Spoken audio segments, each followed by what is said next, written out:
ഇന്ന് തന്നെ ഡൗൺലോഡ് ചെയ്യൂ. കാണൂ നിങ്ങളുടെ ഫേവറേറ്റ് ഷോസ്. ഒരു ഭാര്യയെ സംബന്ധിച്ചിടത്തോളം ഭർത്താവിന്റെ ഈ പ്രവൃത്തി സഹിക്കാവുന്നതിന് അപ്പുറത്തുള്ള ഒരു പ്രവൃത്തിയല്ലേ മോളെ?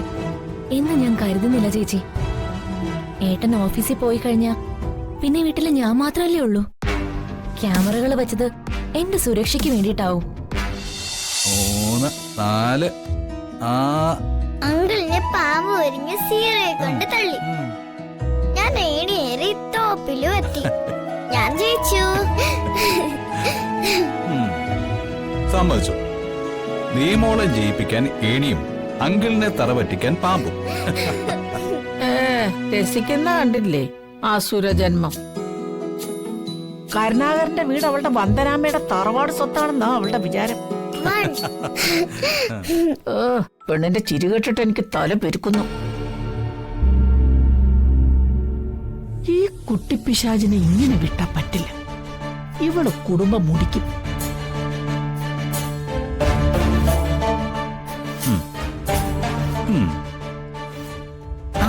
ഞാൻ കുറച്ച് കഴിഞ്ഞിട്ട് വിളിക്കാം. എന്താ അപ്പച്ചി, എന്താ ഇവിടെ ഒരു ആലോചന?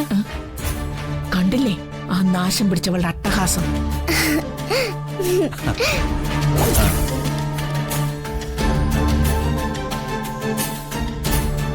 ജഗൻ അവളെ ജനിപ്പിച്ച തന്തയാണെന്ന് അവളുടെ വിചാരം. എല്ലാം അവസാനിപ്പിക്കുന്നുണ്ട് ഞാൻ. എങ്ങനെ അവസാനിപ്പിക്കാനാ?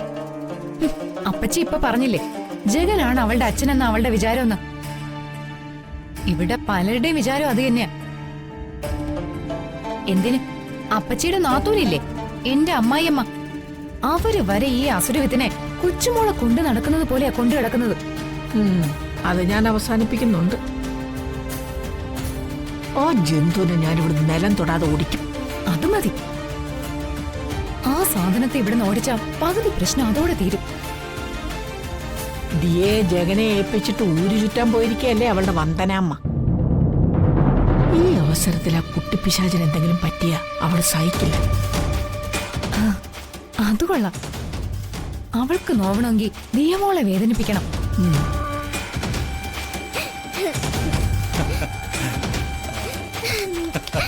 അത് മാത്രമല്ല അപ്പച്ചി, വന്ദന ദിയമോളെ നോക്കാൻ ജഗനെ ഏൽപ്പിച്ചിട്ട് പോയിരിക്കുകയാണല്ലോ. ഈ സമയത്ത് ദിയമോൾക്ക് എന്തെങ്കിലും സംഭവിച്ചാ ആ കുറ്റം ജഗന്റെ തലയിൽ കെട്ടിവെക്കാം. അത് ഐഡിയ. അതിന്റെ പേരിൽ വന്ദനയും ജഗനും തമ്മിൽ അടിച്ചു പിരിഞ്ഞോളും.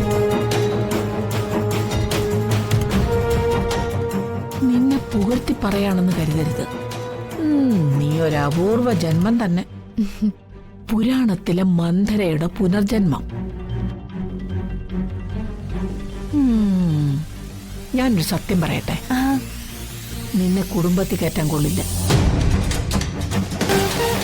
അല്ല, എന്നാലും നിന്റെ ഐഡിയ കൊള്ളാം.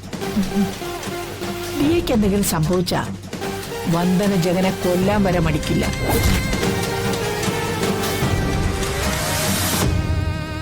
പക്ഷേ ദിയയ്ക്ക് എന്തു പണിയാ കൊടുക്കേണ്ടത്?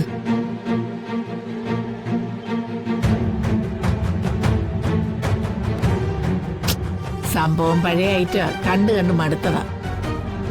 പക്ഷേ അത് ഇത്രയല്ലേ ഉള്ളൂ. അതിനത് മതി. ആട്ടുംകുട്ടിക്കാരും വാരിക്കുഴി വെട്ടാറില്ലല്ലോ. ലക്ഷ്യമാണ് പ്രധാനം. മാർഗം ഏതു ആവാം.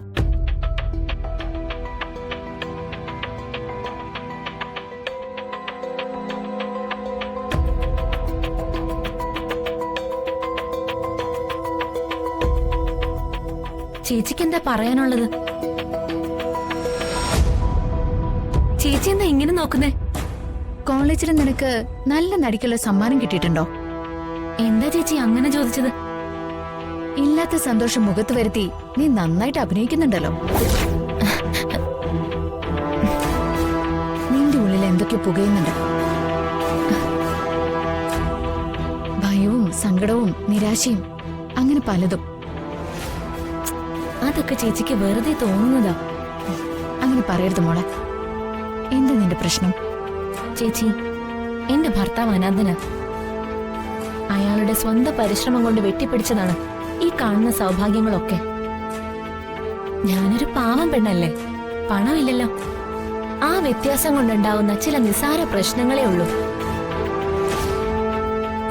അതിന് സ്ത്രീ പീഡനമെന്നോ സ്ത്രീധന പ്രശ്നമെന്നോ ഒക്കെ പറഞ്ഞ് വേവലാതിപ്പെടേണ്ട കാര്യമില്ല ചേച്ചി. ഒക്കെ എനിക്ക് സഹിക്കാവുന്നതേ ഉള്ളൂ. സഹിക്കാവുന്നതിനപ്പുറമുള്ള പ്രശ്നങ്ങളൊന്നും ഏട്ടനിൽ നിന്നും ഉണ്ടാവില്ല. ഇങ്ങനെ പൊതിഞ്ഞു പിടിച്ച് എന്തെങ്കിലുമൊക്കെ പറഞ്ഞ് തടി തപ്പം നോക്കരുത് വർഷേ. നിന്റെ ജീവിതത്തിലെ പ്രശ്നങ്ങള് ചേച്ചിയുടെ അടുത്തുനിന്ന് മറച്ചു വെക്കരുത്. എന്നെ വേദനിപ്പിച്ച ഒരു കാര്യേ ഏട്ടനിൽ നിന്നുണ്ടായിട്ടുള്ളൂ. ഞാൻ അറിയാതെ ഏട്ടൻ വീട്ടിൽ CCTV ക്യാമറകൾ വെച്ചു.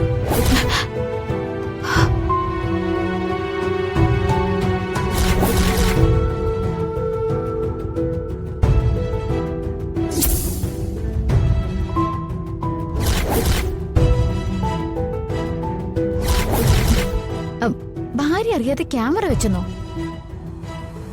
അതിനർത്ഥം അയാൾ നിന്റെ സ്വഭാവ ശുദ്ധിയെ സംശയിക്കുന്നു എന്നല്ലേ?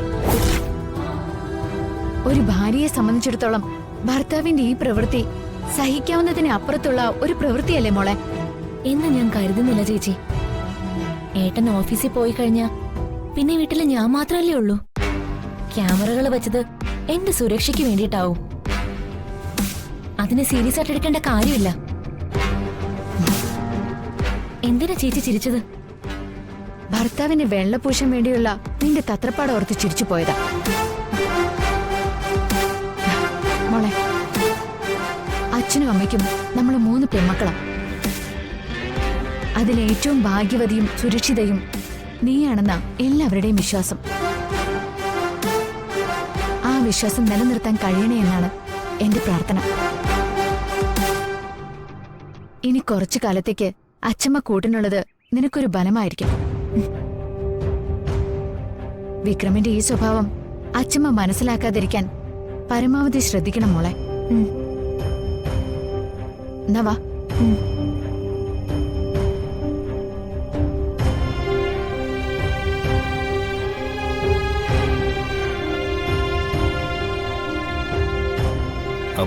അച്ഛനും അമ്മയ്ക്കും ഫുഡൊക്കെ ഇഷ്ടപ്പെട്ടോ? നന്നായിരുന്നു മോനെ.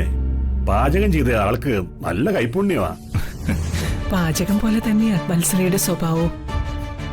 ഇക്കാലത്ത് ഇങ്ങനെ ഒരാളെ സഹായിയായി കിട്ടിയത് വലിയ കാര്യ. അല്ല, മുത്തശ്ശൊന്നും പറഞ്ഞില്ലല്ലോ. ആ, പാചകം തരക്കേടില്ലെന്ന് പറയാം. വത്സലയുടെ പാചകത്തിന് ചില അപാകതകളൊക്കെ ഉണ്ട്. ആ, വർഷയുടെ പ്രസവം കഴിയുന്നത് വരെ ഞാൻ ഇവിടെ തന്നെ ഉണ്ടല്ലോ. എല്ലാം നമുക്ക് നേരെയാക്കാന്നേ. അമ്മ ഗുരുനാഥ ചമ്മന് എല്ലാം ഒറ്റ വിഭവം ആക്കാതിരുന്നാ മതി. പോടി അവിടുന്ന്. സമയം വൈകിയല്ലോ. വന്ദന ഇത് എന്തെടുക്കയാ? മാനത്തെ കൊട്ടാ